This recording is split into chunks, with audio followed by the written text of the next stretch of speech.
Desde que prácticamente ingresamos en la Academia General Militar o en la Academia Básica de Suboficiales o en cualquier otra academia militar, lo cierto es que nos preparan para hablar en público, porque nosotros estamos constantemente trabajando con personas y por tanto para nosotros es algo absolutamente natural. No tenemos que decir que tenemos que hacer cursos específicos para ello, porque como digo es parte de nuestra formación, parte de nuestro entrenamiento y aparte es algo totalmente cotidiano, como digo, para nosotros. Es cierto que otra cosa es enfrentarte, por ejemplo, delante de una cámara o de una radio, que a lo mejor no todo el mundo pues, tiene esa capacidad innata para enfrentarse a una cámara, que es diferente, pero como digo, en el hecho de, como tal, de hablar en público, para nosotros es algo propio de nuestra profesión.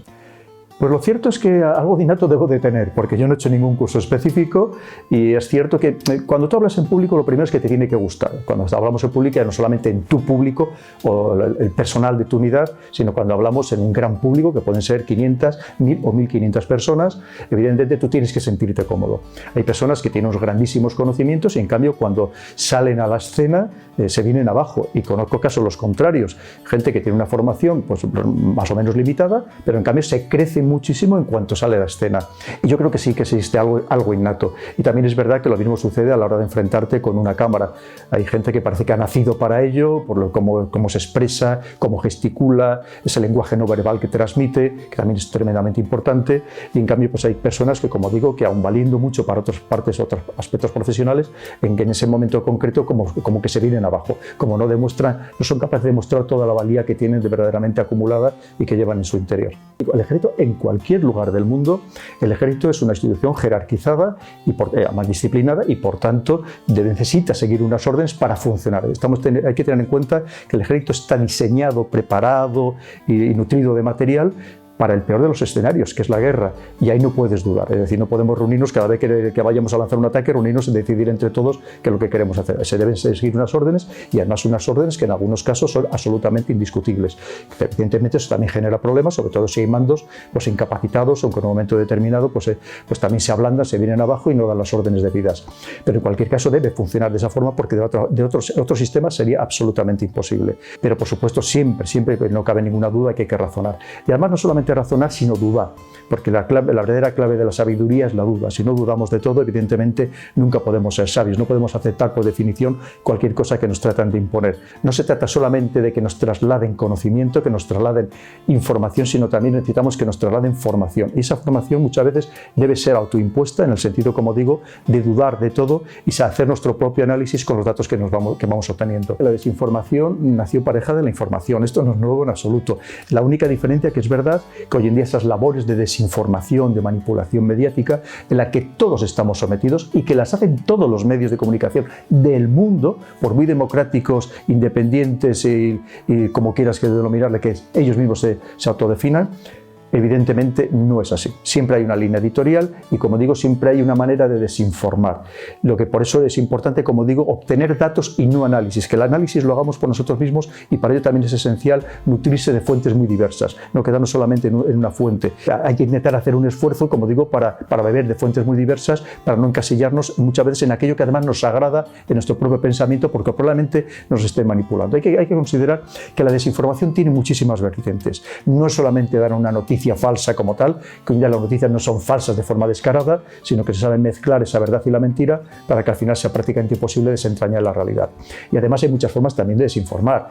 Tú puedes llevar a 4 o 5 personas y decir, vamos a entrevistar a unas personas a ver qué opinan en la calle. Tú puedes encontrar a 1000 personas en una ciudad como Madrid que opinen lo que tú quieras, incluso las cosas más extremas y más bárbaras que te puedas imaginar. Entonces, eso también es una forma de desinformar. Y ojo, algo muy importante, hay muchas más formas, pero simplemente por no extender mucho más, hay una forma muy clarísima de informar. Es dar información incompleta, es decir, no dar datos que no interesan que se conozcan. Y hay otra forma todavía mucho más elemental de desinformar, que es simplemente no dar la información. Es decir, negar aquella información al ciudadano que no interesa que conozca. Eso también es desinformar. Yo he intentado, de un modo modesto, evidentemente, recuperar la oratoria y la elocuencia. Hoy en día, de las ponencias que hago, de las conferencias que doy, yo creo que solamente 2 de cada 10 puedo emplear PowerPoint.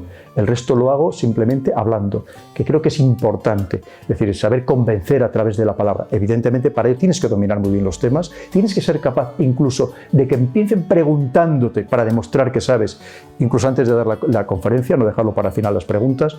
Y luego también algo muy importante es hacerlo de una manera asequible a todo el mundo. Y creo que tenemos que ser capaces, cualquier persona, incluso aunque sea el catedrático más avezado en cualquier tema, de saber trasladar sus conocimientos de una forma humilde, de una forma sencilla y que llegue absolutamente a cualquier persona.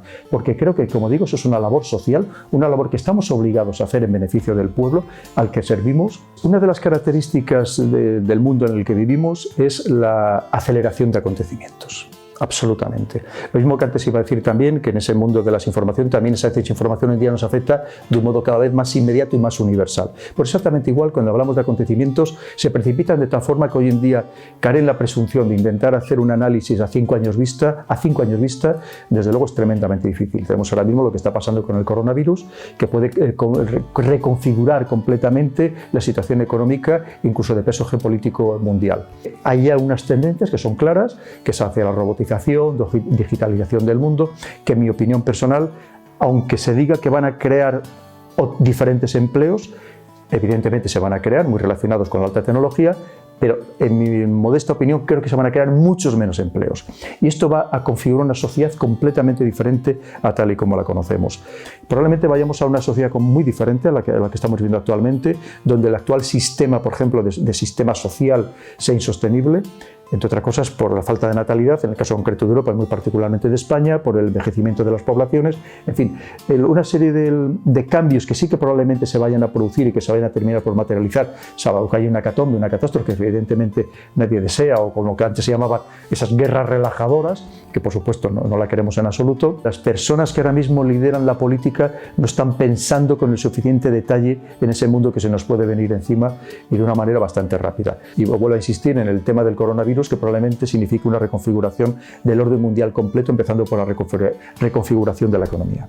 Porque ahora mismo lo cierto es que nos sigue faltando mucha información. Todavía no se conoce exactamente qué es el coronavirus, o por lo menos no lo han transmitido a la sociedad, que está llevando a adoptar a los países, a los gobiernos, a adoptar medidas muy extremas, que no habían pasado con ninguna otra enfermedad, con ningún otro virus, con ninguna otra bacteria. Entonces hay algo que efectivamente puede, como digo, reconfigurar un orden mundial. Que es verdad que el orden mundial, antes o después, probablemente el mundo anglosajón estaba interesado en reconducirlo, en modificarlo, en reinventarlo, porque ahora mismo China estaba comiendo terreno en grandísima medida, y no significa, como digo, que esto sea algo intencionado, ni muchísimo menos, pero que a lo mejor sí que lo que está sucediendo sea un acelerador para que precisamente este mundo anglosajón, liderado por Estados Unidos, lleve a cabo esta reforma del orden mundial, empezando por la reforma de la economía planetaria. Los políticos deben hacer un ejercicio de absoluta transparencia, de absoluta honradez, de absoluto mostrar que están verdaderamente al servicio del ciudadano, y no al servicio propio o al servicio del partido. Y las sensaciones que tiene ahora mismo la buena parte de la ciudadanía es que esa no es la realidad de lo que estamos viviendo. Es decir, y eso, como digo, es muy peligroso, porque entre otras cosas debilita, vulnera los principios democráticos. Yo lo que hago es transmitir los conocimientos que llevo adquiriendo durante más de 30 años, en el ámbito de la estrategia, la geopolítica, el terrorismo, la inteligencia, pero no pretendo nada más, y por supuesto tampoco quiero ser el gran gurú de nada, ni muchísimo menos. Yo todos los días me documento durante muchísimas horas, y yo lo que he querido es precisamente popularizar, democratizar estos conocimientos, y que lleguen a todo el mundo y que sepa en realidad de lo que se juega entre bambalinas, porque una cosa es como lo que hablamos, la información que podemos ver en un noticiero, en un telediario, y otra cosa es el por qué está sucediendo todo eso, porque muchas de lo que nos trasladan son simplemente hechos en bruto, pero nadie nos dice quién está manejando esos hechos, por qué están sucediendo esos hechos y qué intereses hay detrás. Yo creo que es la clave. Primero, siempre la voluntad, cómo no. Luego, a partir de una vez que tienes la voluntad de querer lo que tú dominas o lo que tú conoces o crees que conoces, que evidentemente nadie conoce todo, ni muchísimo menos, esa voluntad de trasladarlo al ciudadano, al pueblo. Yo también recomiendo pues, acudir a cursos, a profesionales, ahora mismo hay grandes profesionales de la comunicación que pueden orientar a las personas cómo perfeccionar incluso sus habilidades, como decíamos, innatas, y sobre todo personas que van a estar obligadas, ya no solamente es que les guste estar en los medios de comunicación, sino que van a estar obligadas a comunicar. Creo que hoy en día es esencial, porque al final hay una cosa que es muy importante.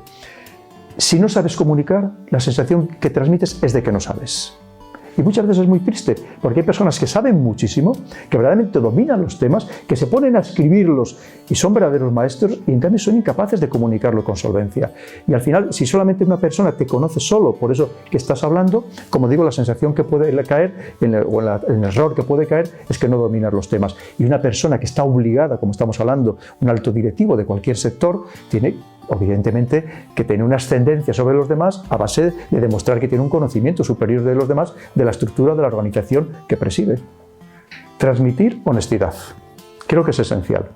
Es lo primero que tienes que hacer. Obviamente, transmitirla significa que además la sientas, porque si no, antes o después, como te dice, puedes engañar a 1000 personas un día, pero desde luego no vas a engañar durante 1000 días ni a una sola persona. Ser coherente con tu discurso. Para mí es algo que intento llevar siempre a rajatabla, es decir, yo siempre digo lo mismo allí donde me llamen. Yo voy a cualquier medio, voy a cualquier lugar, pero tengo el mismo discurso. Al que no le gusta no me voy a llamar, y hay gente que no me vuelve a llamar, efectivamente, porque no coincide con lo que ellos esperaban o con su ideología.